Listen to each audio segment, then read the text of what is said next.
Leo naenda kukupa business idea 5 ambazo ukituliza kichwa mwaka 2026 unaenda kupiga hela nyingi sana. Business idea ya kwanza, open a barber shop near the car wash. Fungua barber shop karibia na sehemu wanaoosha magari. Watu wengi wanaomiliki magari wakienda kuosha magari husubiria dakika 20 hadi 60 ili magari yao yaweze kukamilika.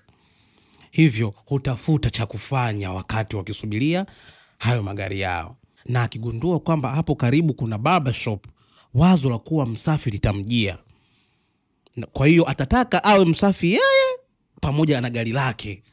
Na hapo utapata wateja wa moja kwa moja kupitia biashara ya mtu mwingine.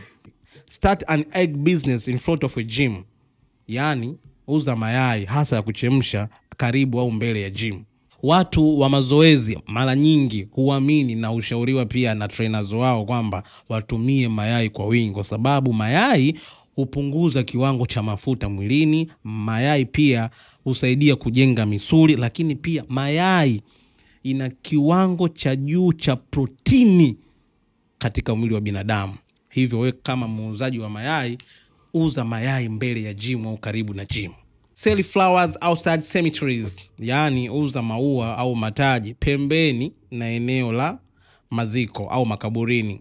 Kwanza ni hitaji la moja kwa moja inayoendana na mazingira husika. As you know, maua ni ishara ya upendo, pole, kumbukumbu na heshima. Hivyo utapata wateja wa moja kwa moja, kwa sababu sio kila mtu ambaye anayekuja kwenye mazishi anabeba maua au taji. Kwa hiyo uza maua au mataji pembeni na eneo la makaburi.